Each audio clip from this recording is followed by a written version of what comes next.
both teams look like they've never played League of Legends at a high level before. They have the biggest mental edge I've seen. Niski probably is one of the most underrated players in EU and NA of all time. Hello everybody and welcome to The Jungle. I'm Jeannie, joined with Cubby and Broxah, and we're going to be covering everything and anything LCS related this week. But before we dive into that, let's talk about players' mothers getting banned and also the LEC. I think the players' mothers getting banned is really funny, but I want to start off with the LEC particularly because we only have one more week, Broxah, left of the regular season, and then the top two teams are out.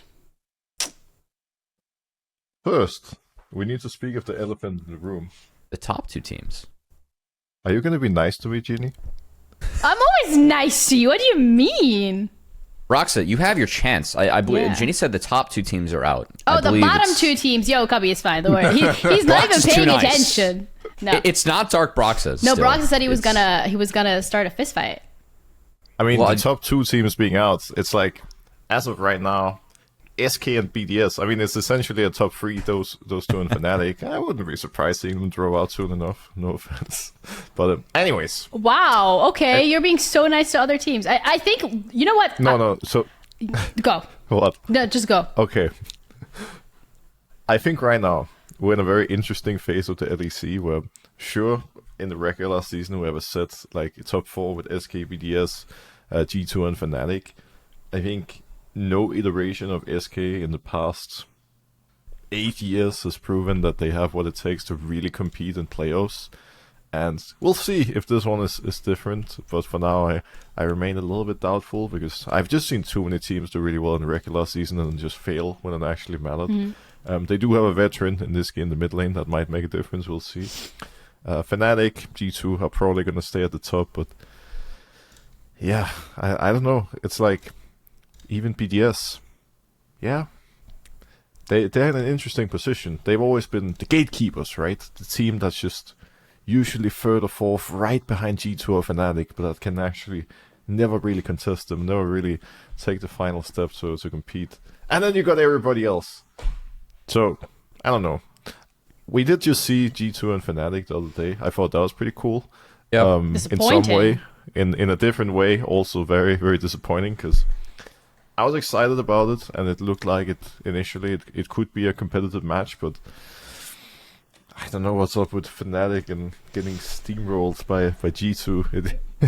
It just feels like every time the matchup comes around, you have the star players in Razork and Humanoid just not really looking like themselves. Yeah. Oh, man. Is it a I'm mental pretty.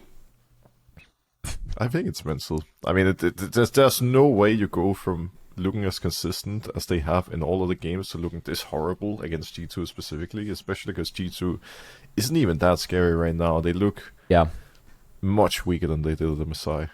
They're still like kind of finding ways to win games outside of early game, which I mean, I said earlier in the season I've appreciated, and I remember last week like recording this, it was like, you know, we're talking about G2 like still kind of struggling, but they're probably going to beat Fnatic next week and it's going to be fine, and that happened without a second thought. And frankly, I think G2 has mental edge against everyone in that league. I mean, everyone's got a target on this team's back. Everyone tries to bring their best game against G2, especially with if I see G2 not being as strong as usual, like that's more motivation than to really try and take it to them and take wins off them, which teams did end up doing the split and the LEC. But who knows? Maybe that window's closed now.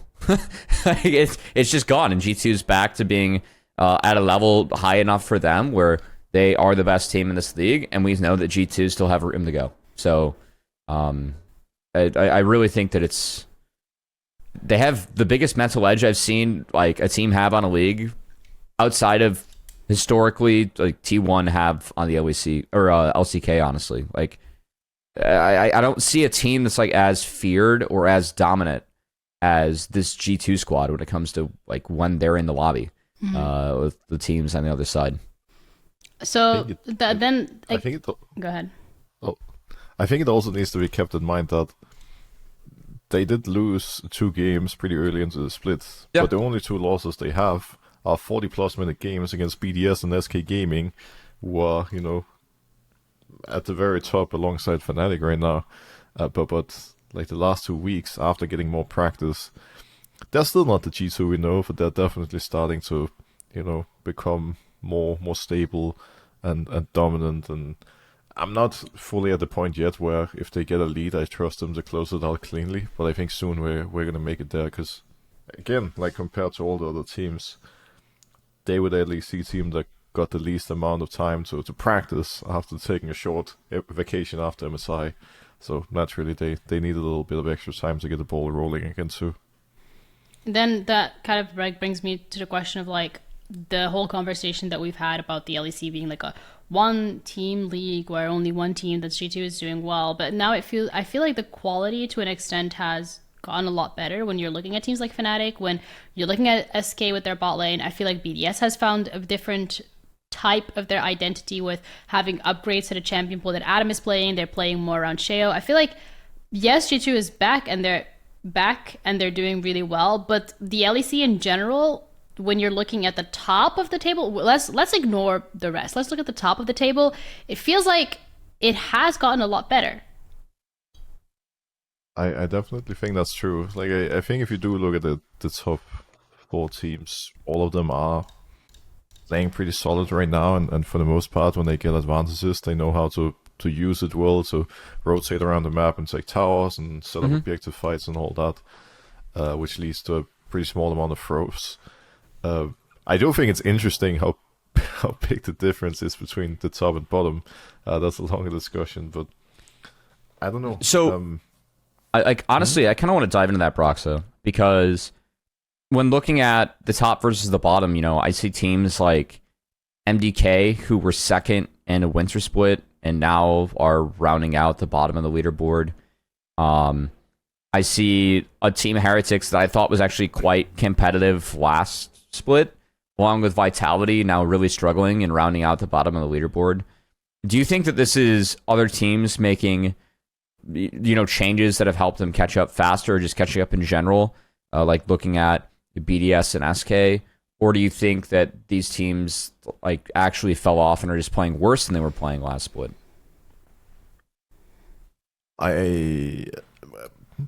Don't get me wrong, I think the change that SK specifically made coming into the split was massive, and it's probably the only reason they're actually competing right now.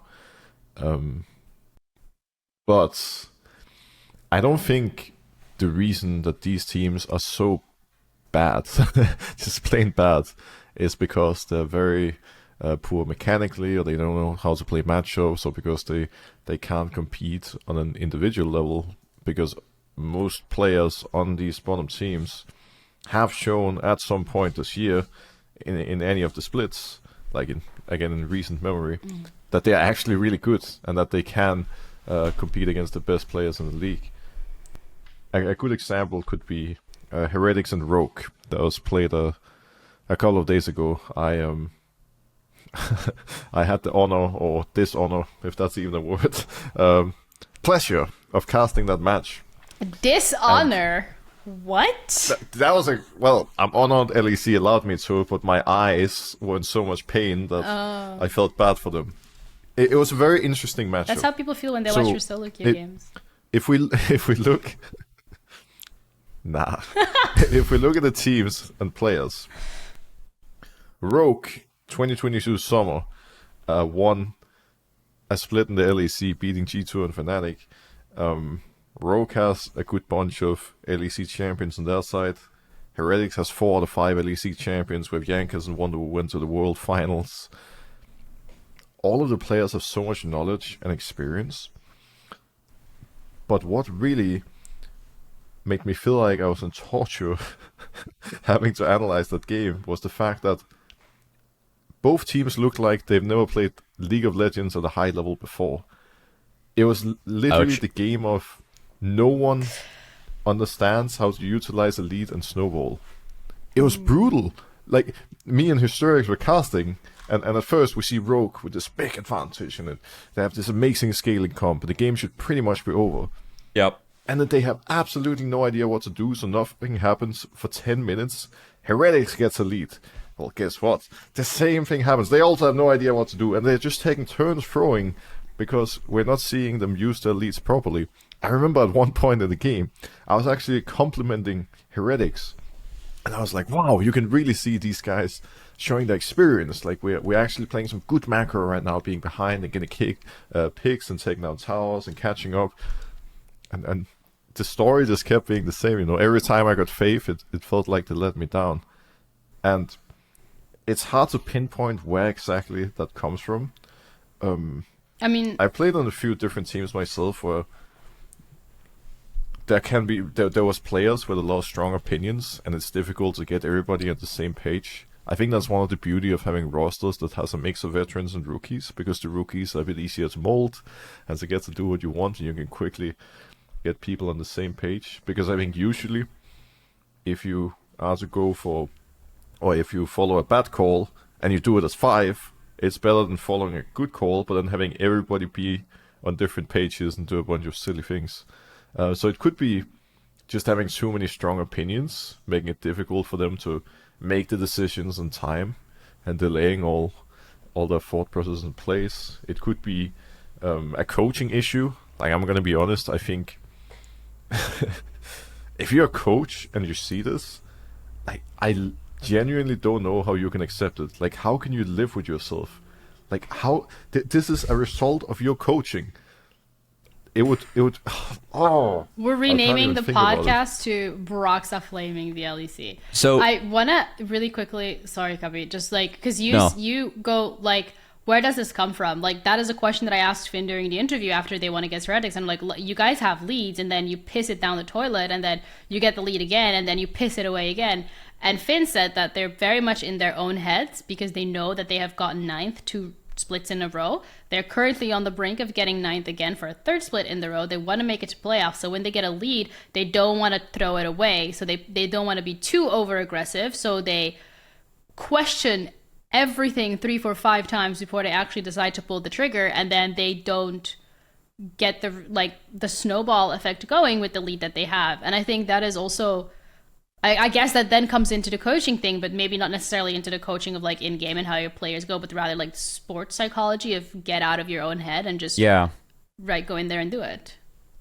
I mean, like, there is something to that, right? I love and follow golf a lot. And I feel like a lot of the sports psychology behind golf kind of like actually applies to League. Just with the process of like, I think the game has some commonalities. Like, one mistake that you make on hole 2 is going to affect you for the rest of the round or tournament. Mm-hmm. Same thing in League. A lot of League for me is about planning and executing plays. You can try to do that to the best of your ability, and it can still go sideways, and that can affect your ability to plan and execute plays the next time around. Same thing for golf in every shot. And there's something that's like very common in golf where it's like you got to get over some humps sometimes of like winning. Like, sometimes like pros will project like, oh my god, I'm one shot away from winning this big tournament, and they struggle to like actually make the shots necessary to do that because there's more on the line. And you're projecting the fact that you get more reward for a shot that, when you look at it, I mean, the average golfer in a professional tournament is taking 265 shots. So why does shot 265 matter more than any of the others, right? Mm-hmm. I appreciate the Finns talking about that. I know that Larson also said in the interview, like, they kind of forgot what it feels like to win. That's part of it, but I mean, you got to buy into a process. Like, Larson should know what it means to win, and even if that's been a while out, like, for me, that's fuel. And he's a player that I hold in a higher regard, I think, given what he has accomplished over in LEC, and to not be able to find as many leads as he used to, and then to not be able to string those together. Yeah, you got to take a look at like the process of what's going on. And if it is your head getting in the way, I mean, acknowledging that's good, but how are we going to fix that when we have, potentially for this team, 2 weeks left to play, or 1 week left to play, or else they may not be playing games for the rest of the year, right? Which is even like more worrisome. I think especially when we're looking at like the time that's left to play for I want to focus this discussion more towards the bottom 3 teams at the moment. I think one thing that Rogue has going for them in comparison to the other teams is that, looking at the schedule, particularly Rogue, they're going to be playing GX and they're going to be playing MDK. I think both of these games have they can go either way if Rogue shows up or if GX shows up.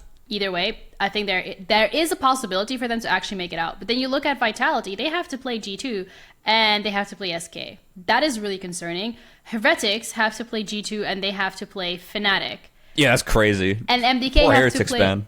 Oof. MDK have to play BDS and Rogue. So like the bottom of the league right now, the bottom 3 teams, so that's Heretics, Vitality, and MDK, like their schedule is absolutely ass blasted. That's concerning.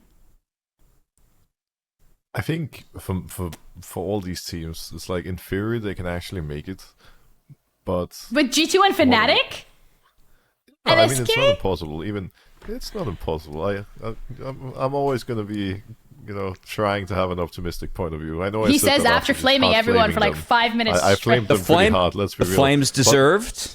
It is. Yeah. Well, that's like thank you, that's Cubby. like saying you should tell people in solo queue that they're bad when they're bad. I mean, it could be worse, Ginny. I saw a game in Challengers League that had 5 marksmen and 56 kills in 27 minutes, and both of those teams needed the talking to from their coaching staff too afterwards. So sometimes, you just gotta Sometimes break you gotta out. flame. Yeah. Sometimes you just gotta flame the team. It's for the best sometimes.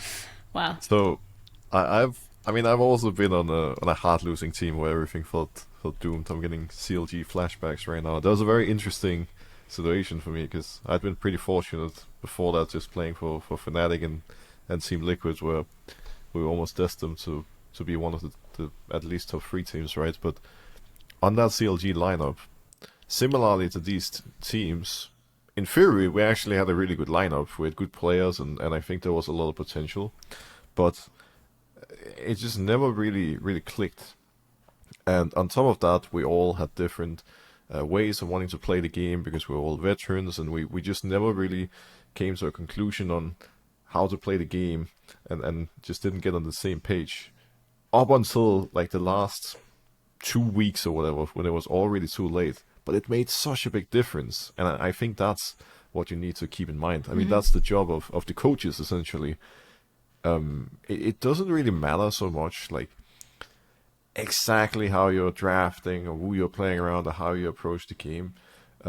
Like sure, within different metas and playing to strengths and weaknesses of players, like things can change, you can optimize, but at the end of the day, you just need everybody to be fully on the same page, understand their role within the team, and then just play towards the same goal. And right now, the reason I'm frustrated is that I think without even realizing it, a lot of these teams have semi-checked out mentally, or at least that's what it looks like from the outside.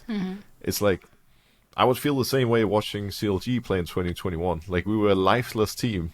It didn't matter if we got early game advantage or what happened. We had just lost faith in each other and the project, and everything had gone down the drain. But eventually, and I experienced this on Fnatic as well,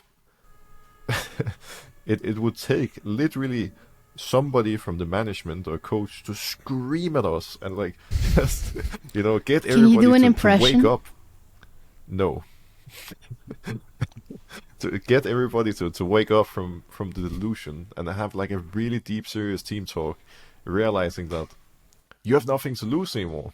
And that's the worry with what you mentioned, like what Finn said in the interview, that they're so afraid of making plays because in their head all they're thinking about is how much they're struggling and how much any potential play can lead to them being in an even worse position. But even the solo queue players are going to notice. Like if you go into a game telling yourself you're bad and you're going to lose because every time there's an opening, you doubt yourselves. Yep. And you're going to be unable to go for the play. And that's exactly what we're seeing as well. That's why their macro sucks. That's why they're making the wrong decisions. Because they're not thinking in the moment and trusting their instincts.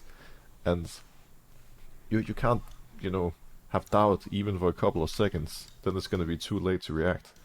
So I think right now, sure, if we look at the top 4 teams in the LEC, they do look a lot better than the rest. I also don't think it's like the gap cannot be closed. I think a lot can happen, especially once playoffs come around.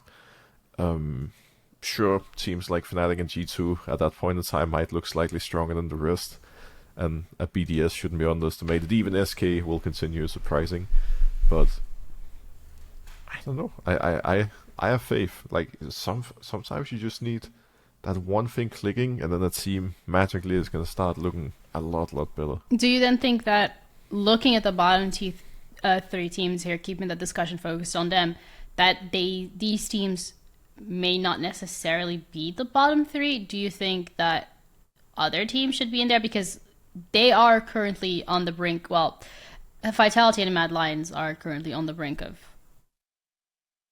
So I think it's very interesting, and I'm gonna be looking forward to hearing your thoughts on this as well, Cubby. But Yeah. from my point of view, the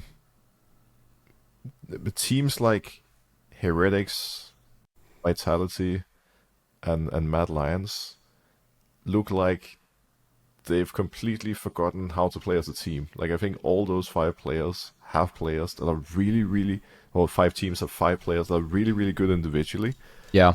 but they're just completely unable to play as a team for whatever reason. Like, they've probably just lost trust or faith in each other.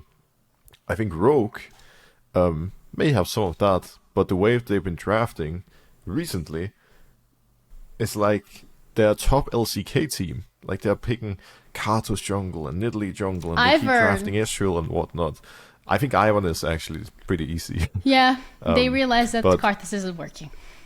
Yeah, I mean, they started picking Ivern. Oh, actually, true. They won with Ivern. Yeah, they did. I get the reference now. You're right. So they started changing it up, but they've just been drafting stuff that's really hard to play. And then I think GX have. Juhan has been a big upgrade. I think Jackie's has been a highlight play as well. Absolutely. Yeah. But some of the mistakes they're making, they're just not learning from. Like, I've seen in 3 or 4 games, them being in really bad positions because Jackie gets called out, or Jackie's gets called out in mid game. Yeah. Every game. Like, It's funny because Niski said that on the desk too. He's like, "Oh, whoever gets caught the most will lose the game," and I'm like, "Wow." I mean, it's sad for Jackie's. He's playing this Varus mid like really well, but then the 1 or 2 deaths he has is like so impactful that it kind of costs the game, you know? Yeah. It looks like they just have some really good players. Some of them obviously, needing a bit of guidance and whatnot, but the guidance is just not there. Like, they seem to be playing with a lot of freedom, and for someone like Jackie's, I think you really need some kind of structure and stability. And it I don't know. I can only speculate, right? But it feels like they're lacking that a little bit. How good is Juhan's English? Like, do you feel like that plays a little bit of a role in like them being desynced later on? Not sure. I think it's hard to say. I definitely think in some of their games you've seen moments where you can clearly see Juhan is about to set up one play and some of the others are doing something else, and they're not 100% on the same page. But I don't know. That could also I think be. it's hard to say. I mean, it's not only with him. It's like we've seen moments where the Antonio was also on an entirely different, page than everybody else. Again, Jackie's solo pushing and getting caught, etc. Ignar sometimes overforces, but they really need some kind of structure. Again, like, I think all these teams are missing a lot of things. And I think right now the beauty of it is that the team that actually recognizes these problems from the inside and fixes them the quickest will instantly start stomping the other bottom teams. I think that's a good shout. And I mean, my frustration, like when you're kind of like going on this rant of like, these are the 3 teams I feel like are not playing together. Matt, I think Matt is just like the most guilty of this, and I don't know if it's just because we've seen them hit the highest highs, or if it's just like in this round robin, I mean, they're the ones with only 1 win, but God, like, I was sitting here the other week being like, how does Supa play out these games? Because it looks like he doesn't have anyone that's like actually peeling or supporting him, and then Supa was like absolutely just put on like railroad tracks by Raheel like earlier in the this week too. I mean, that clip's gonna live rent free for a little bit, but it's so weird to me because, like, for me, just maybe because I did see that team hit higher highs, like, I can go and say, okay, that's regression, right? Like, I feel like some other teams actually improved. Like, I think Heretics was playing a little bit worse this split, but it's not like any, like, there have been some games where I can actually kind of write off their, like, losses because, I mean, game 1 they played this week was just, it was so lost so early in the game. What was that? The game against SK? Like, that game was over at like 5-6 minutes, right? Absolutely. The draft and then the also road didn't help. game too was gross, but like they were really far behind like the majority of that game. So I can almost be like, hey, the fact they played their way back in was like okay, right? And then Vitality is I think the weirdest one for me because I'd love to see their goal diff at 15 stats. Like I feel like I watch every single one of their games and Vitality's up and it's like, oh, okay, we threw. there's nothing else to it. So yeah, it's weird because it really does feel like any of these teams can just kind of take it. If they're able to make their way into the top 8, then I'm curious to see where they go. But there could be some real ramifications for missing out. Like Mad, I was looking at the championship points. They're sitting in 4th right now. But if they don't pick up any, like staying in top 6 would be pretty difficult for them.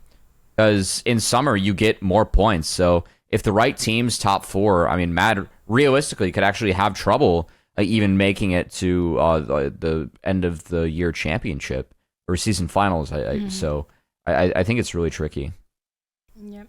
I think some of the teams have probably figured Mad out a little bit because some of the things that worked for them really well in the winter split, it's like they're just not getting away with it anymore. Like Mervyn playing his random top picks to get advantages, or Alvaro and Elioya having like really good synergy and finding a lot of plays in the early game.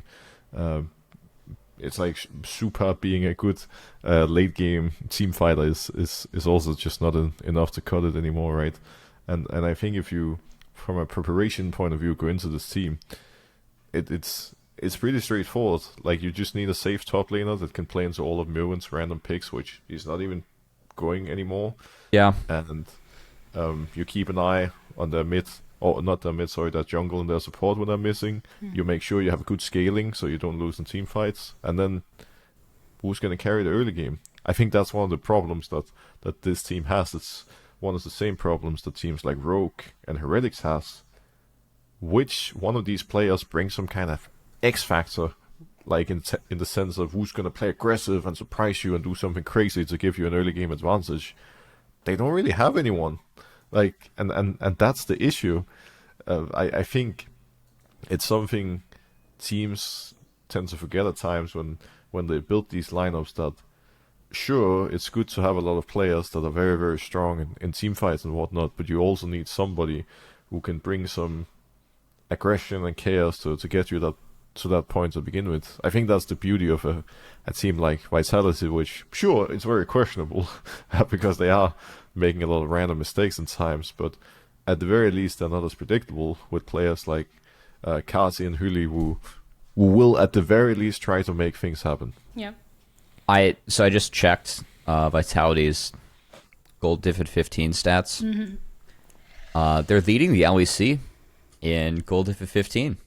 They're up almost 1,400 gold, and their win rate from ahead is 33%. Man. I mean, their win rate in general is 29% because they have 2 wins and Yep. 5 losses. So that's So they've been ahead in 6 out of 7 of their games. yikes. That like looking at That's that. tough. But I feel like then you're looking at it from like a Vitality perspective, and you're like you literally pinpoint an issue. Whereas when we're looking at MDK, it's like a couple of factors split here. We're looking at Heretics, a couple things going on. You're looking at Rogue, a couple things going on. And I feel like Vitality is, as a roster, they've made the change, the jungler, but it brings the question to my mind: how can it be so fucking drastic? You're making only one change, and it just felt like the entire team just crumbled. I think that's a very, very good question. And again, I don't know. think when you're looking from the outside on all these teams, it's always so hard to judge because we can really only speculate. It's something that I learned being a player too, that fans thought they knew what's happening, but when we're looking from the outside, we don't even know 50% of the story. I did say when they replaced Douglas that, at least from my point of view, I thought it was a surprising change, because one of the things that they had lacked previously, while Bo was playing, was consistency. They had so many players who, again, had X Factor and would make crazy plays and make things happen, but it was often too random. It's one of the reasons that, like me and Reckless, for example, worked so well with the Fnatic lineup in 2018 with Weibo, Caps, and Huli, because we were Caps and Huli were complete maniacs. Like, they would make all sorts of crazy stuff happen. But Reckless and I, our job was to be like just as consistent as possible, like be the stable rock. So no matter how crazy things get, we always have somebody that we can rely on and to get us back on track, or to say no when things go too far. To me, it looked like Douglas was that kind of person. Like, he was very, very farm-centered and objective-focused and whatnot in his approach to the game. And I think for a team like Vitality, that was really, really healthy. It's not that Lunces has been bad. Oh, absolutely by not. any means. I think he's made some mistakes at times that were like very clearly due to nerves and being a rookie and all, which is fair enough, but I just don't think they got what they wanted out of the upgrade. And even then, I think you can also blame that drafts and whatnot, like in different areas. I just don't think they were well enough prepared.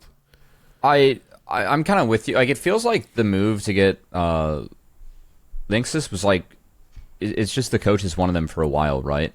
It felt more indicative on that than in Douglas's play in the past split, which I thought was actually quite good. I thought he was a really solid piece actually for Vitality, and I appreciate what you're saying about the stability that he brought, because I feel like the games that I remember him for were I think his Rel and Viego, especially last split, like he could find the dives and keep his farm up, and then Viego, he was just like really heavy farming on Viego, which was I think setting up Vitality for some better games from what I saw.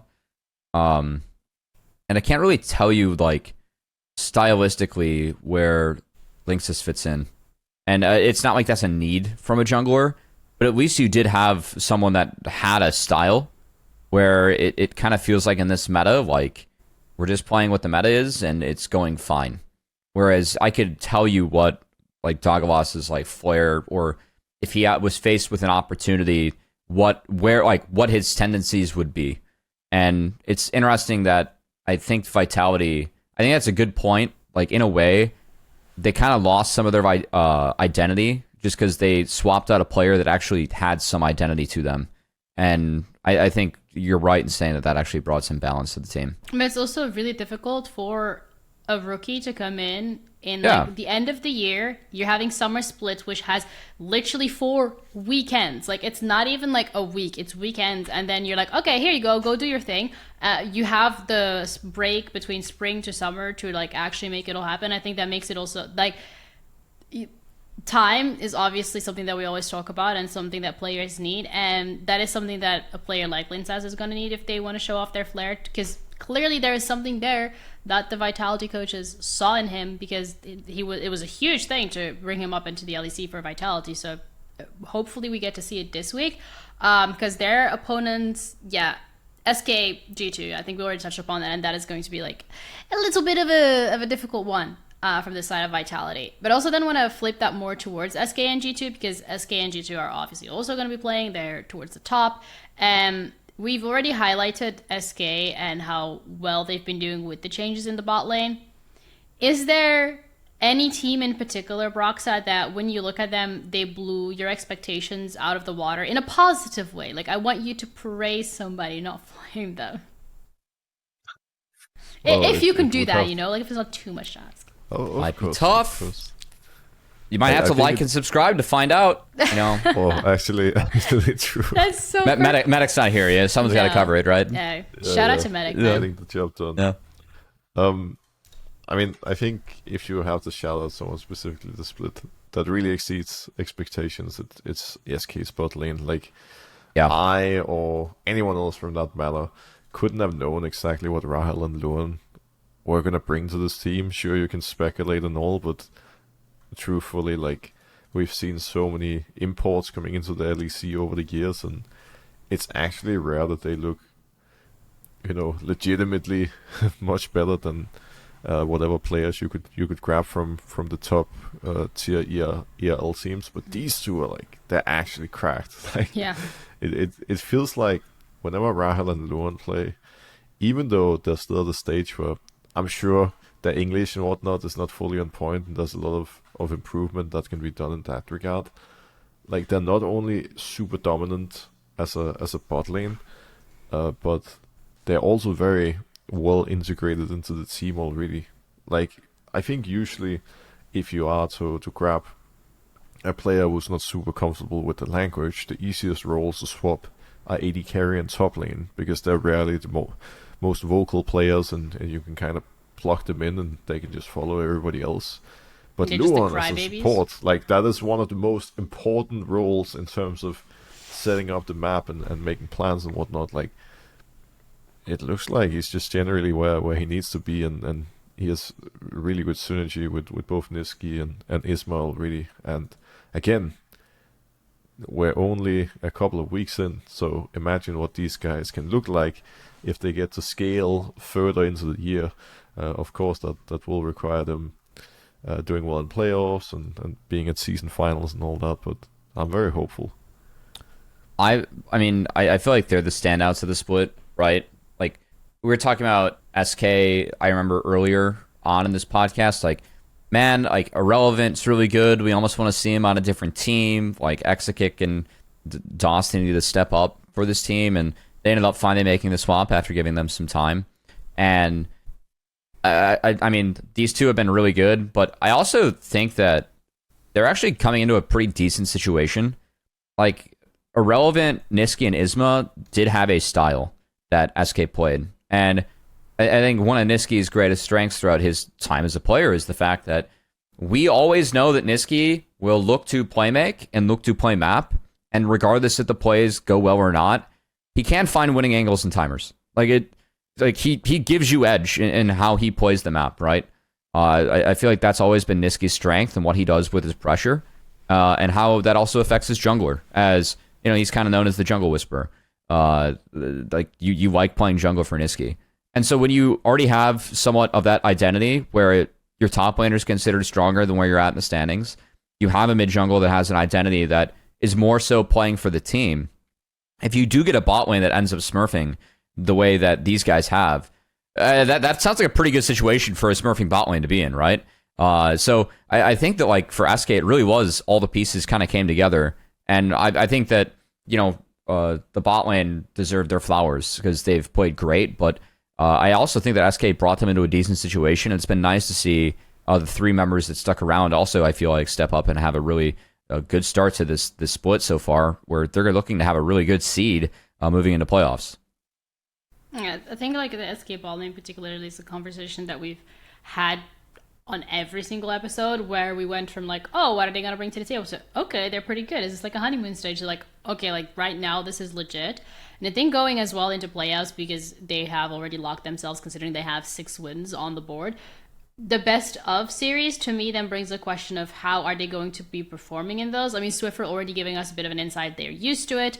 But the communication side of things, are we worried, Broxah, that could pose an issue? Because, of course, their English is not perfect, and then they're kind of isolated on their little bot lane island, which is not necessarily the case usually. I think it's really hard to say, because playing best of 1 is not even comparable to, like, a best of 3 or a best of 5. It's like you're playing an entirely different ball game where you need to be able to adapt on the spot and not get frustrated after a loss. And, no pre-recorded drafts. Yeah, that's true. I mean, there's a lot of changes generally. So I think there will be a lot of question marks surrounding a team like SK until they actually have proven something. That's why I said earlier that, like, in playoffs, I'm a bit more hopeful, or I have more faith in teams like G2, Fnatic, as well as even BDS, because they've already proven so many times that you know, they can actually perform when the pressure is on and it matters the most. I think you did mention Niski, which I think is a very good point. Like, Niski probably is one of the most underrated players in EU and NA of all time. Like, any time that he's been on a team, not only does he perform really well individually, but his junglers usually look incredibly good. His teammates, you know, are being set up for success around him. I think he has a huge influence, a positive influence on the atmosphere as well. I even know that from playing with him back at the start of my career on Fnatic Academy. So I think, if not for anything else, then then having Niski around just for the sake of, relieving some of that pressure and bringing a good mood and a mindset and having a leader figure will be good for them in a best of series, but it could go any direction. Yeah, I guess we're gonna have to wait and see. I think that's going to be the case, so to say, for every single team, especially even Fnatic here coming up against G2. We've already touched upon that.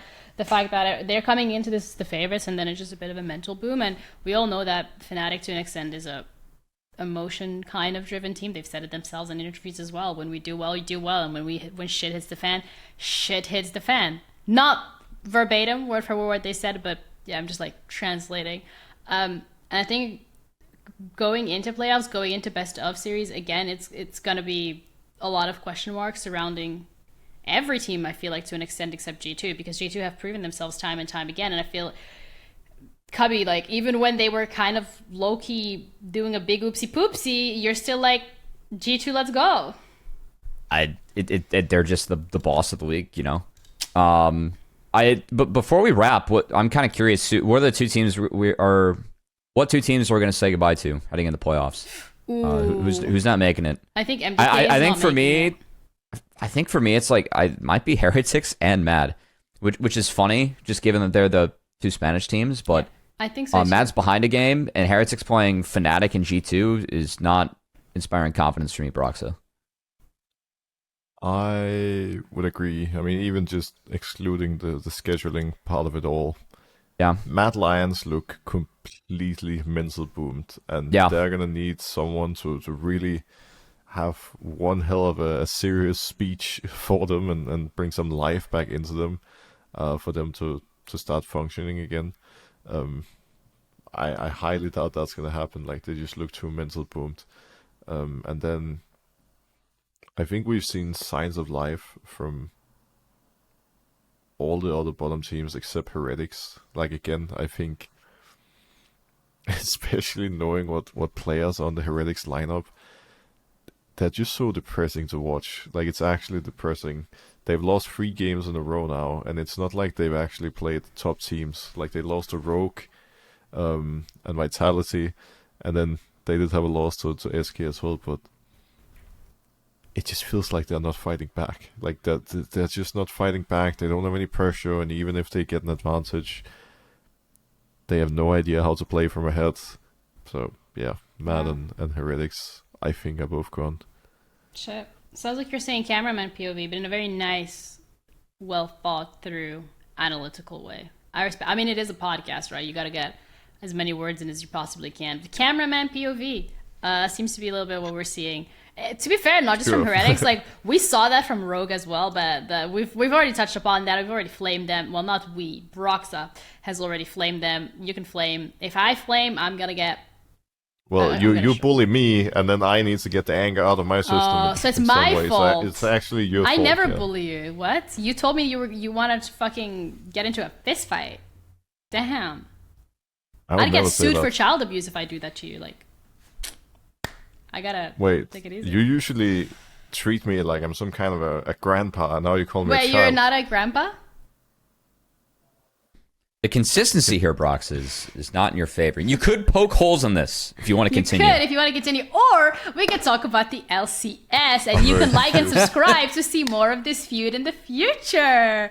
Let's talk about... I'm going to become Brox's consultant in terms of his anger consultant. When he can unleash, Honestly, this man loses 16 games in one day. My face would be in that monitor. He just goes, oh, well, guys...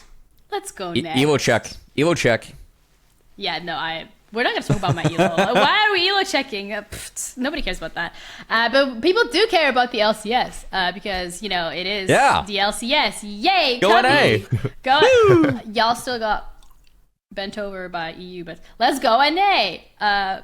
Sorry, respectfully. I meant it in a very respectful way. This podcast, okay, I'm getting more and more unhinged, but I want to talk about currently the teams that are coming into summer, the expectations that you had for them, and those that weren't necessarily met from the side of the LCS teams, and teams that have just like absolutely, like, you're like, wow, okay, I thought they were gonna suck, but they kind of don't. Yeah, I mean, I gotta say, there's a lack of surprise for me so far with the LCS. I think the one surprise is Dignitas are stronger than I thought they'd be. Let's go, treats! Right now, yeah. I mean, this is a team that recently came together, and they've played, like... I mean, they had a series against C9, and they 2-0'd 100 Thieves in rather, I'd say, somewhat convincing fashion. I think that they're higher up on the totem pole than I was initially expecting. I think the biggest surprise for me so far has been NRG do not look good. And this is a team where last year, 4 out of 5 of these players hoisted the LCS trophy in the summer split. And this is a team right now that's looking like they're just trying to fight their way into playoffs. Which is definitely not... I mean, I had them lower in my tier list than most. I think I had them at 5. But the way they look right now is a bit concerning to me in terms of how they're playing the game. And like they're looking like they might actually be at risk of not making playoffs if I had to give early takes for the LCS split. I actually think a pretty common issue we see with teams in League is that a team might do very well for a short period of time, for like 1 split or 2 splits. But then they just completely collapse for no apparent reason. And I think the reason behind it is actually that NRG probably has absolutely no clue what actually made them a good team or why they were even able to compete, both within LCS and at Worlds to begin with.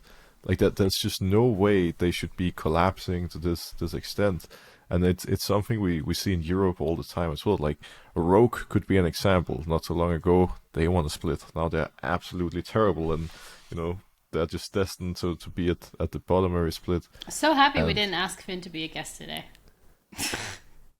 He would be able to take it. Like he can handle it. We went through some rough times together. We played on CLG before they became NRG. Like we know the experience. That's a trauma bond, Yeah, yeah, actually, it's not gonna get any worse than that. We've been through it all.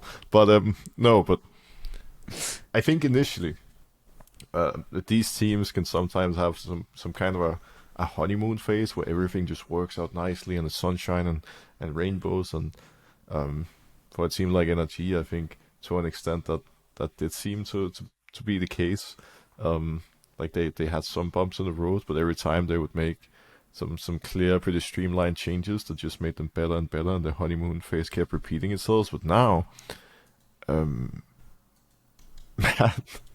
like it just looks like they hit a bump with this lineup where they have no clue where to go, and from an outside point of view, maybe some of the changes, not to the team itself, but surrounding it has actually had more of a negative impact than they expected before when I thought of NRG. And one of the changes I really liked that they made, that I wish we had when I played on CLG, was ultra focus on like positional coaching and structure around the team. Like this team had like 1 billion coaches, positional coach for every player, so much focus on all these different outside factors. And now some of the coaches are still left, but it doesn't seem like it's to the same extent. And somebody like Damonte, who seems to be not only a positional coach, but also like a performance coach in a sense, really, now moved over to Flyquest. And again, like they just seem... It just looks like they kind of locked into the recipe of winning instead of actually having it in place. And I think that's what distinguishes organizations like G2, Fnatic, Cloud9, and TL from all the other orgs. Like these orgs consistently get to the top, because even if they have a bad split or a bad year here and there, they know what needs to happen to be at the top. Whereas many of these other orgs are just like fumbling in the dark almost. Yeah, I appreciate that. I feel like that was part of the team's identity. Like I remember when TL Steve put up a photo of NRG and all their coaches on like the stage for top 3, and all the NRG staff were like, "Thanks for the new cover photo." Like they were really proud the team was that big. And like, I mean, I will say that like I have some bias because I think highly of their staff, and I think that one of the things that really helped NRG in that run to win the championship was, first off, the meta swapped into their favor. Like, it got outside of the Lucian Nami, Zeri Lulu trades into Engage and Marksman that I feel like fit FBI's pool better. I still think very highly of FBI as a player, but I think that he plays better with low resources because that's a great compliment to give a player too. I think he can do it with resources or not, but when that team wasn't giving him resources and Ignar was freed up, they were better. And the engagement really helped them with that. And I feel like NRG had some legitimate edge in terms of how they drafted. I've not gotten that feeling so far to start off this split, which is something I have not felt in the ThinkCard era of NRG. I usually give ThinkCard a lot of credit. Like, I like the way that he reads draft, right? On top of that, going back to that split when they had all those coaches, so I worked LCS for one day that split, and there was a great conversation I witnessed behind the scenes, and it was with Demonte and Juve. Shout out to both these guys. And Juves was only talking about, like, it was just like in the hallway talking. He was like, hey, I didn't like how we handled today as a team. I don't know if we're ready to compete up there. And he's like, we got to look at this, this, and this. It was a brief conversation, but the fact that they have a team that A, was big, and B, someone whose sole job was like, hey, our routine wasn't what it needs to be to get these guys ready to compete. And here's what we're going to do to change that. It's not a conversation I hear a lot from esports coaches. Usually it's game related. I really appreciate the out of game relation. And I feel like that they had a lot of winners in that building in terms of just like how they saw the game. I mean, imagine being Dokla and getting to go talk to Soaz in the middle of a best of 5 when you're on stage. Like, how much of a cheat code is that? Like, how many people on the planet can actually say that they lived that experience and then give you good feedback on what to do? I do think that with how things like narrowed up, and maybe that was a bigger impact on NRG's success than we think it was, because I know it is clear that team they had mojo back then, and sometimes it can come from a great supporting staff behind you. I think even like when the organization was CLG, from my experience, like the org itself was pretty underrated because they were actually willing to give us a lot of tools and resources. But we just needed somebody to connect the dots and connect the pieces to actually utilize them to make the players better and for everything to reach a world level, right?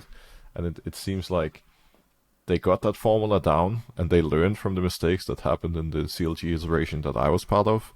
But then they just kind of dropped part of it. Mm-hmm. And again, even like you said, for playstyles and stuff, you can easily put FBI and champions that don't need a lot of attention right now to get Hoopies to start roaming. You don't have to put Dokla, who's a good carry player, on Cassandra every game. Yeah. Like there's things that you can do to get back to this formula that worked. But I think it's just about, like, now taking a step back, looking at your situation from a different perspective, trying to recognize what actually worked in the past, and then taking steps to get back to that once again. Do you think, realistically considering it's pretty early on still when we're looking at the LCS split here, Cubby, that NRG is one of the teams that has that potential of making a comeback? Do you think it's maybe getting used to best of series rather than BO1s? Like, maybe just too much shake up in such a short period of time? I mean, I feel like this team's too experienced to like use a best of series adaptation as an excuse. We've only seen 5 games from them so far, so, and I will say that if we want to talk about like in-game stuff, I mean, the biggest issue is just how this team played around Baron. I think they've lost multiple games with how they played around Baron. So it's pretty. It's not like it's not fixable. But this is a team that, I mean, again, 4 out of 5 of these players held the trophy a year ago. You would expect them to not be fighting for like getting into playoffs. Mm-hmm. Like, you would expect them to be a playoff team at worst. So I think they can level up, but I think the league got better just with the additions that Dig made, and the form that Dig's in right now, as well as the form that TL's in. Like, it is pretty clear that TL is the top dog of the league right now. And I'm hoping that kind of pushes the level of other teams in the league, because like the way they're better too, it's not their players, it's just that they play maps so much better. And it makes me so happy to see this, because I mean, I covered the league that Spawn coached for 2 years, and his team was always hands down the best, most disciplined team at playing map. And the fact that he has, Impact, Core, Umti, and the two youngins playing map as disciplined as they are, there's been 3 sets of players I've seen Spawn work with, and every single time they've been the most disciplined team on map. I feel like it was way too late for that guy to be bumped up, and to see his identity as a coach shine through within a very experienced team is really cool. I feel like it's something that's not talked about or appreciated enough almost. I think it's also almost a perfect lineup for him because, I know from first-hand experience that when it comes to willingness to learn and discipline, Core and Impact are 2 of the easiest players that you can work with. And then you have Umti, APA, and Jan, who are all very moldable, very eager to learn, and who can easily just take a step back and listen to Spawn and the veterans. And I definitely think that's part of why this Team Liquid team has become so good, that it has been pretty easy for them compared to the past years to now find this identity and way of working together and build something greater. And it's something that's so underrated in the league in general. Like, all these teams are going to have various issues that they're struggling with and that they're putting band-aids on at all times. But just being able to quickly come to those conclusions and have voices that you listen to and trust and fully working together as a team makes such a big difference. Then, do we think that with the upgrades that Dignitas has made, they are a team that will be the ones staying in that competition for playoffs? They're the ones that are going to continuously level up. Are there other teams that we're looking at right now at the LCS that we're like, okay, this team, like, they've got it. They just need to find a way to translate the skill and the knowledge and the impact that we know these players have onto the BO3 series that they need to play?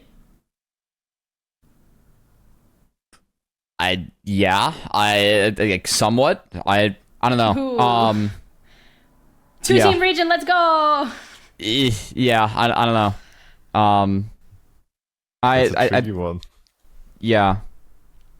I think right now it's right now it kind of feels like a 1-team region with TL, but okay. Yeah.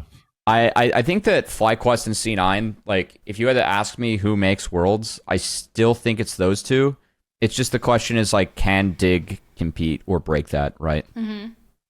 So, yeah. I guess that's something that we're going to just have to wait and see, because it is pretty early on still in terms of the season. Yeah. It's early. I'm hoping that we see, like, C9 showed more promise for me this week.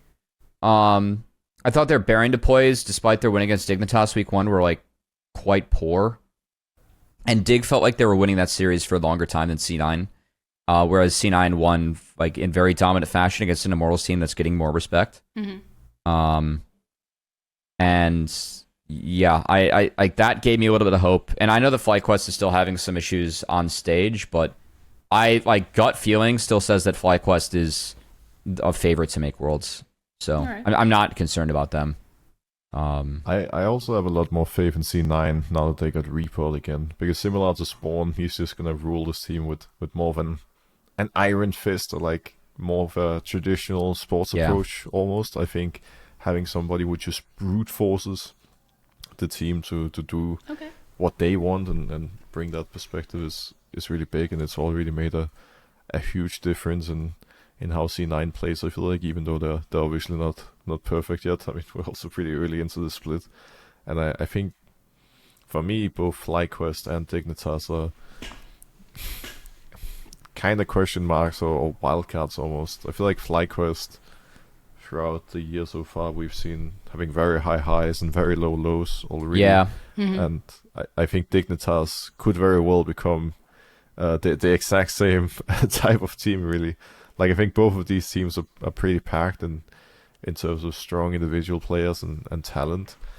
FlyQuest has already shown publicly even that when things don't go their way, they're gonna scapegoat each other even. Yeah, that was publicly, and sometimes that's what happens. Like, if things are not going perfectly, and if you have a lot of these veteran players with very strong opinions, people are not going to agree within the game, but you have to somehow find that common ground before the atmosphere explodes and becomes so negative that you just can't perform anymore.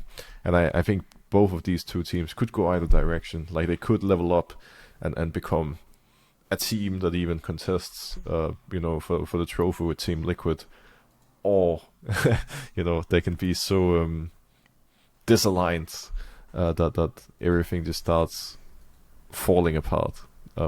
I do really like the Dignitas project generally. Like, it seems like Dignitas as an org was just playing to participate rather than playing to win for so many years now. So the fact they actually just randomly picked up like 4 amazing players that were sitting out. You throw Isles into the mix, who's a very, very strong support player as well, and like they can actually contest. Like, it's not impossible. It's interesting to me because I feel like part of why Dig was able to do that is that there are less teams and the market for salaries just went down. But it's wild to me that the majority of the players on that team were outside the ecosystem last split. Like, no Licorice, no Spica, no Sven. And we come back, and it's very clear to me that, like, Licorice was first team All-Pro. The fact that he didn't have a team was honestly really tragic. And I didn't know what his form would be like as much as Sven's, just because Sven was really disciplined in streaming and had a Korean boot camp. So I was pretty confident that Sven would be, top 3, top 4 in his role, and I'd say he is so far. But it's been good to see Licorice come out and have decent performances too. I think that they could have won the C9 series if he positioned around a couple fights better, but that's more of a team thing than an individual thing. And individually, he's been making good decisions and having good plays. So that's definitely a good sign moving forward. And like, it's nice to see players that I feel like are going to up the level of the league return. And Dignitas are the reason why I feel like LCS is stronger this split. I think that the salary part and budgets and all is definitely a good point, because, like, of course, all these players should have been playing LCS like from the get-go, but now with esports winter, so to speak, coming around a little bit, teams are just a lot more mindful about how they spend their money, and that's also why teams like Shopify or Immortals don't really have any of these superstars. They just aren't really prioritizing them, and I think it's something that's haunting EU and NA a little bit as well when it comes to international play, that the player bases are not as big, and the talent pool is not as deep as we see in Korea and China. Yeah. But then it's so hard to build a team that's like full of these actual superstar players, ideally a mix of veterans and superstar rookies that function so well together and that can really compete with the best, because usually these key players are just split on so many different teams that we're never going to see what an actual top tier team is going to look like, right? Yeah, actually that brings us like really nicely into the conversation kind of that we had last week, and something that we want to talk about this week, and that is the starting League of Legends as a new player. I mean, with the tweet that we saw from Genji's coach, if I remember correctly, being like, okay, there is like no more talent in the pipeline besides what we already have. And I want to talk about the new player experience, particularly in League of Legends. And I would like to start it off with the community question that we got from Alkinska. Sorry, I hope I'm pronouncing that right. 7395. How are you supposed to get into League of Legends or pro play while there are 160 plus champions in the game to choose from? I actually want to answer this from the perspective, because I know you both have been playing League for a very long time and I have not. Oh yeah. So I would like to answer this from the perspective of someone who, when they joined League, there was like, I think 140 plus champions. Honestly, what I did was I looked at what I think first it's just like narrowing down what role you want to play, and then you just like play around with a couple of those champions, and then I just picked one. I picked one champion and I stick to it. That was really easy because it then allows you, like, once you're really fine with like just playing that one character as like second nature, it then allows you to focus more on the game and more on the macro. I'm not saying I'm good, okay? Like, I peaked D4, but you know, that's not bad. It's something. Yeah. That would be like my advice for someone who's looking to obviously start playing League of Legends. But again, like being a one trick going into pro play, I feel like that's a whole different ball game. this game's so intimidating to pick up now. I actually don't know how to approach it, because back when I approached it, it's like, okay, who's in the free rotation? All right, I'll play that hero wherever. Like, you get people in early levels that they couldn't jungle until you were like level 25, level 30, because you needed all the runes and like the right champs to actually jungle, because back then the jungle camps killed you. So it's like you just play Alistar top plus like whoever else with, you know, whatever the hell pairing you want, because no one knew about the game and you just had fun. I feel like there is like such a bigger pressure on actually starting the game now, because it is just so much more figured out. And there are a lot of ways to take shortcuts, but like, what gamer is going to feel the need to look up a bunch of videos and websites to help them play a game that they just installed? You know, like that's not what I do for most games that I just install. Like I'm so out of touch with like the new player experience, but I will say that I think some of the bigger changes that Riot made were like recommended leveling, recommended jungle pathing, like anything that Riot can do to really narrow the gap between, you know, your educated player that's playing like at 10 games a week, let's say, versus your new player. I think anything that Riot can do to put that actually in the client and not on third-party websites is huge, because it is needed to try and like actually like close the gap, just to make this game enjoyable for people that want to pick it up. Or just like stop releasing champs every week. They've definitely slowed down the schedule. I think it's at a more reasonable point. I wish they did this earlier in the game's life cycle, because it's too many champs. Like, the game's reliant on releasing champs to make money, and it's not great for esports. Yeah. Oh, that are $500 skins, I guess, but that's a whole lot of discussion. Get the whales, get the whales. I mean, I can definitely relate to the struggle of people having a hard time starting with League, and I think there's a lot of little things Riot could do to actually make it slightly easier. But I mean, for me, 99.9% of my time gaming is spent on League in some capacity, and sometimes I have friends who are like, hey, we just started playing this random game, and we started playing this random game, and why don't you try it with us? And honestly, from a mental standpoint, I can rarely find energy to spend 5 hours or even less like learning a new game. But I also think that has changed over the years. I mean, naturally, the League player base has gotten older. So have I. I guess that's why Genie calls me a grandpa. But facts. Like, we just don't have as much time and energy on our hands anymore to invest, 100 hours into just learning a game, and it's just too difficult, Like, it's too much. And on top of that, I mean, the tutorial is like almost non-existent. The new player experience is a horror, because you're meeting a million Smurfs who are going to flame and report you like each and every game. But on top of that, and I think this is actually a key part that's not being talked about enough, the game modes are not great for learning. Like, I think my first year playing That's a good point. My first year or so playing League, I hated Summoner's Rift. It felt too confusing. There was like too much happening. I was so lost. I was a hardcore Twisted Treeline player, because Twisted Treeline was 3v3. It was a very small map. There wasn't anything crazy going on. There wasn't any, wild macro or whatever. It was just so straightforward and easy to comprehend. What is Twisted Treeline? Oh, it was the old. It was great, you missed Ginny. out. It was actually so. There was a year in college where, me and a couple friends coped that we couldn't hit high elos, so we tried to do so in Twisted Treeline to get all the rewards, Because that was a thing way back when. So I think we didn't hit Master, but we got close.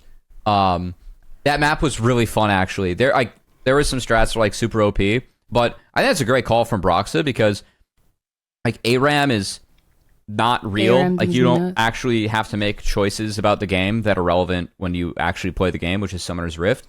And at least Twisted Treeline, you did have to make some of those choices, just on a smaller scale. Mm-hmm.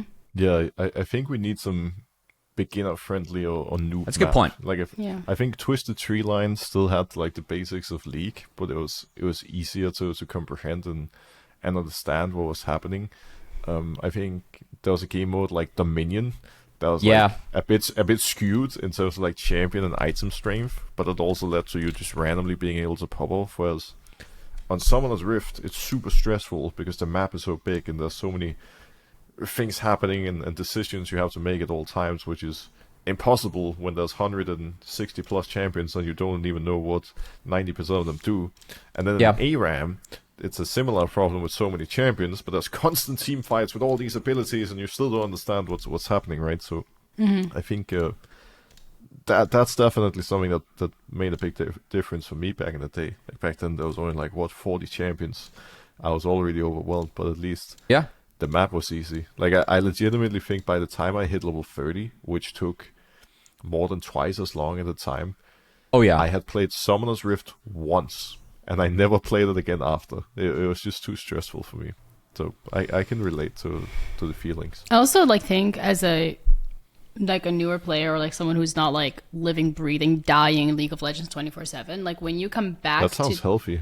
Absolutely, you should really try it. Oh wait, it's like every time you come back to the game, it's like, what did I miss? Like, what's going on? Like, well, you need to read up on new item changes. You need to read up on like this time around the new map. Like, hello, you need to read up on like who's strong, who's weak. Like, you have to do so much research before you're even able to like go into a ranked game and like figure out what you should play. It's like if someone like jumps in right now and they just like forget to ban Karthus, or they don't know that Karthus is literally gonna shit stomp your team at level 16, then GG go next, right? And that's also really annoying. And then that doesn't even take into consideration the toxicity, because Broxah already touched upon it here particularly, where it's like you start playing and you're playing with Smurfs. I actually was really lucky that when I started playing, I played against a Smurf, and they're like, oh, you know what? Like, I can help you learn the game. And I'm still friends with that person until today. And that was like really great. I know, right? That's cool. And that's like a crazy story that you never hear. Because most people, like, for example, BDS Adam's mother started playing League and she got banned because she got reported for inting. When it's like, you're a new player. Like, I remember I would buy like fucking 5 pots and run it down in lane thinking I was the shit. Like, oh no, I'm dying. Ah! And it's like, by the way, yeah. Medic sharing that in our chat for topics made my day. Yeah, I'm that not was really kidding. funny. When I heard a pro player's mom got banned for inting as a new player, I'm like, oh, that's just too good. You just gotta love gaming sometimes, you know? I mean, that's a longer conversation, but I have to say the punishment system we have in League, I need to be a little bit careful, because otherwise I don't think LEC is going to invite me back again, but that punishment system kills me. Like, no joke, like, was it a week ago, I think? I come out of a game. The game before, I went for 114. Don't ask me why. What the fuck? And apparently in that game, a lot of people reported me. So I play the next one. I come out, and then on my screen, I get a behavior warning. And I was like, I was shocked. Like, I was sitting there for like 5 minutes. I got a behavior warning? Are you kidding me? You literally ran it down. What do you mean? This is the start of Broxah's Breaking Bad. So it turns out that 114 game led to so many of my teammates reporting me that the system automatically detected that I had been a bad boy, and then I got my reasoning for being, for being reported, and it said comms abuse. Like, it didn't even tell me the actual reason. Like, it was just some kind of bullshit that showed up. Damn. And I think this guy typed jungle diff and said comms abuse, you know? No, but it's such a big issue, right? Because it's like on one side, it often feels like the reports don't matter. I mean, this was also a warning. It literally didn't do anything. Like, I didn't get chat restricted or anything, luckily. Then I would have made a bigger deal out of it. But it's often... It feels like the punishment system is protecting the trolls and the toxic people rather than actually fighting them. Like, it's too easy to avoid getting banned. And even nowadays, you see people typing like the craziest things in chat, but then they're leaving out certain letters and typing numbers or whatever instead. Like, it's a scary time. I mean, I'm sad this happened to Adam's mom. Like, I know years ago my dad was heavily considering to play League, and I just told him not to. Again, like, it's not really it's not beginner friendly for many reasons. And I think I don't know. We need Broxah Tribunal streams. Just throw on the judge cloak. You gotta have that like around LEC. I miss Tribunal. It was good times. Just I know that like this is like the classic, you know, boomer League tangent, bringing up the Tribunal because it was so great. But just imagine like streamers doing Tribunal reviews together. Can you so much imagine? fun. Okay, all right. Listen, I feel like when you guys say imagine streamers doing it, you're thinking of like normal people like Broxah who are sitting there and actually like wholesome. No, All I want I'm to see thinking DJs is too. someone's fucking The DJs. screeching into their mic and like fucking that thing deep throating them at the same time. Like, ah! Can you imagine like a Dante Tribunal review stream? Yeah, That'd be great. That's what I'm thinking of. And That'd be fantastic content. Are you kidding great me? content, but also I mean, like I would be in the middle of doing it, and fucking Genie's vein is gonna show up on my screen. You know. I haven't played Vayne this entire season because it keeps getting banned. Finally, I can get you banned. Like, Also, what the fuck? Also, guys, like, there was like 5 CS per minute allegations that Jamada was throwing around, and then yesterday at the studio, one of my viewers found me, and they came and they gave me like a certificate because I actually have not had. God. I have not had a singular That's crazy. game this entire season under 7 CS per minute. So it's like my full name is like, you know, I graduated from 5 CS per minute. That they have the creeps on the side. I know, and the XDD that's kiss, wild. like. That's fantastic. I know. I That's was like, next level. shit.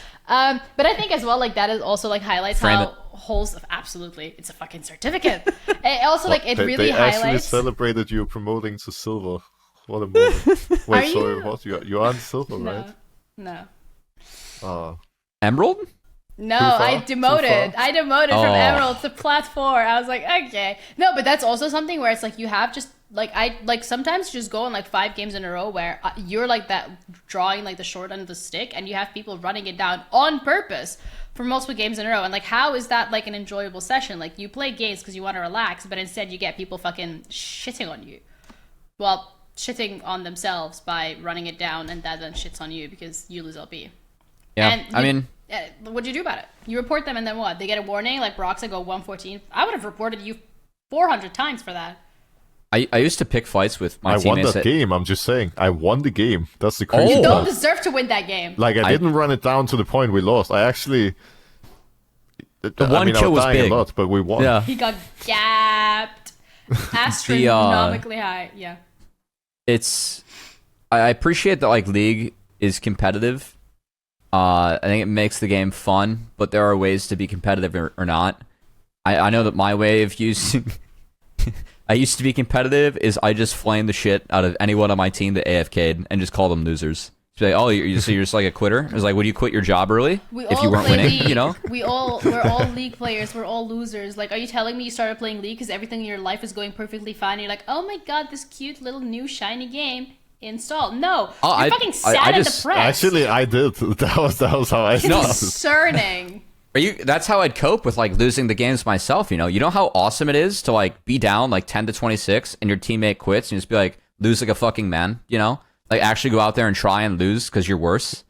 Like and then the teammate's like, no. Yeah, that's Also- it. It's the best interaction ever. You're talking about the competitive side of League of Legends, and it's like everybody fucking plays ranked, right? Because at the end of the day, it's like it's an ego boost. You get a little bit of ego, you're like, oh my god, I'm so much better than my friend, yay! But it's like when you get a warning, you wouldn't know when it's more like a ban or whatever. To unlock that ban and move away from it, you have to play normal games. So you go into normal games, and people go into normal games, and they really just run it down and just troll you. So at that point, because they just want to get it over with, they're like, oh yeah, just run it down, FF15, we're done. How are you going to learn the game if normal games are being trolled? Because to get your ranked ban removed, you have to play X amount of normal games. I feel like that's just so counterintuitive. Yeah. Well, they did make low prio queue, which was smart because other games for sure haven't ever used that before to success. But it's fine. I think there's a lot of things that could be done to fix all these issues, but it just comes down to Riot's priorities and where they think the actual problems of the game lie. Like if we keep going in this direction where trolling and AFKing is accepted more and more and being toxic continues being accepted more and more, then I would be worried for League's future. But I think it is somewhat salvageable still. Like most people I know that actually quit League did it for these reasons. Mm-hmm. Same. And if people started treating each other with some kind of respect, and if we weren't known as the toxic game, then I think things would change, and they would change a lot. But we'll see what time what time brings, I guess. I also wanna note that it's not only in ranked that people are toxic. I mean, I played an ARAM like but people like 2 fucking weeks ago. die hard for ARAMs. Well, but it was really interesting. I played an ARAM like 2 weeks ago on an account that was an, I don't know, Grandmaster or whatever. That's it against the really matter, summoner's but code. I was playing a Mumu. And this one player on my team, he did not enjoy my Mumu. In fact, from his point of view, and he made this clear to me various times, I was the most disgraceful, disgusting Mumu player he had ever seen in his entire life.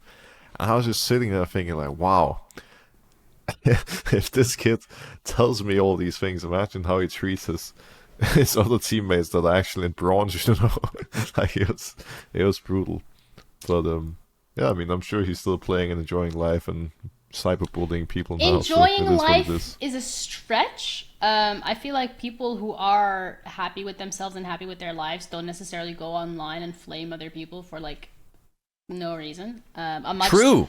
Why Insecurities. do you flame me then? Why do you flame me? Oh. I don't flame you. I just Broxah. speak facts. That's Broxah, not I didn't even blaming. see this angle. I'm proud of you. You're growing Why throughout are you this bullying episode. me then? Who said I'm bullying Did you just out yourself? No. You just call I I yourself saw insecure. comments I on the am previous video. They said you You're were letting bullying the me. comments get to you. Ignore them. It's just facts. It's not bullying. Broxah, you can't let other people get in your head like that. You gotta be independent. You gotta form your own thoughts and opinion. Gaslighting doesn't exist. Your friends just don't want you to be happy.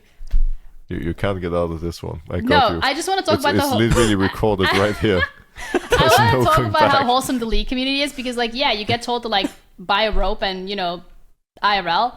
But people also are just, like, really nice. And I feel That's like... cool. Like, the community... Like, of course, there are, like, bad apples. But I feel like, in general, my experience with the League community, like, coming onto the LEC and the amount of, like, support I've gotten has been incredible. People are really nice. But, of course, there's also people that are, like... You know, so... You can't win. You want people to have feelings either way because usually, like, if you have interactions in person, then they will appreciate that. Yeah. Whether it's like positive or negative feelings they have towards whoever you are as a public figure. But I've also found that, like, if you go to events, people are very nice. Yeah. And I really appreciate that about the community. And it's definitely fun to... I've had a lot of fun interactions where I just walk around and someone, like, says, like, hey, you know, like, I appreciate your work. And it's like, oh, where are you from? And then you just have a normal conversation. I never have that interaction if it wasn't for League. So I am thankful for that. And that does not happen to me often, but the few times it has, I usually has been a very positive experience. So. I'm really proud of you for being able to have a normal conversation. Like, that's not easy, so I think you should... Yeah, Genie would know. I mean, Ginny, sales 101 is you ask where they're from and then you try and relate to it. I'm still selling, you know. It's fine. You're selling Yeah. your brand. I mean, You're selling yourself. you're right. I'm actually happy that, I mean, League players are a lot more peaceful in real life than what you see when you're in game. Because, I mean, even today, coming back, Society would not be a better place if League players acted the same way in person as in the game. No, but even today, I traveled back from Berlin. I got stopped like a few times even by people who just came to talk and have peaceful conversations. But imagine cool. if those guys acted like my solo queue teammates, I would have to walk around with a freaking bodyguard, you know. They would never. You hit the gym, right? You can just, like... You punch Reckless. You can punch a random person who's toxic IRL. You punched me. Like, damn. No, let's not start rumors like that. That's way worse than the Reckless one. Like, don't ruin my career now. What the hell? What career? Oh, fair point. His successful broadcasting career, Wow. Ginny. He's your teammate. We got to boost, to raise morale. Genie has played so much solo queue, and she's I just have destroying no, her teammates. honestly... I was 0-5 yesterday, okay, guys? Like, I don't want to talk Ooh. about it. Ouch. Yeah, I'm still recovering. I'm sorry for taking it out on you guys. You lost 5 games in a day, and now you're mental boomed. Yeah. I know, I'm weak. That was me giving you sympathy there. Like, you 11 know- games to go for me to reach Brox's lows. You know, before MSI in 2018, that was the first time I was going to play at MSI on Fnatic. I think within a few weeks, I dropped from Challenger to Diamond 2. And I was Diamond 2 when the tournament started. That was a rough moment. I was nervous. So Damn, it's like, I've been through some shit, you know. So when you tell me you lost 5 in a day, I'm like, well, I mean, I guess that's any Monday, you know. Rookie numbers, It's- up those numbers. that reminds me of the old time League fans who remember the balls Diamond 2 pentakill because he was Diamond 2 going into that I Worlds know. tournament. I was so worried people You would ate the realize my memes? rank and my loss streak, but no one commented on it. That's too funny, actually. Damn. Tough times. That one, officer. He's the one who shouldn't be here. He's D2. No. I'm glad that no one said that. Well, You know? I was the same year that we made it to the world final. I mean, I wasn't D2 forever, you know. I don't Actually, this judge. could be a great motivational moment. You know, like in Don't tell me to go queue up life, again. Life and League are more or less the same, you know. You're gonna lose streak, but then after you're gonna get a big, beautiful win streak real quick. Meaning that when you queue up this evening or tomorrow, you're gonna be winning every game. And even if you lose another 10 games, that just means you're about to win even more. That's beautiful, isn't it? Yeah, because it's a coin flip game, 50-50. Depends on the team and you draw. Right? I mean, true. What? But what you forget to realize You're part is of the coin fact that flip, Ginny. Fact. I am really coin flip player. if all your teammates are bad and you're hard stuck there with them, it says more about you than you may realize. I've played like 25 games at this point, okay? I don't want to throw the word hard stuck around just yet. Am I stuck? It's struggling. You know, it's a little sticky. It's not I looking mean, good. I'm not perfect. You know, I'm semi stuck. Like right now too. It happens. Aw, I'm so sorry, man. I hope you get unstuck. I don't know what to say. Anyway. Get us out. Get us out. We're done. I have no idea how to respond to that. But guys, thank you so much for tuning in. We're gonna end it on that Sorry, note. is what she's trying to say. Don't forget to like and subscribe, and we're gonna be back next week, hopefully with Medic, but we'll see. Bye.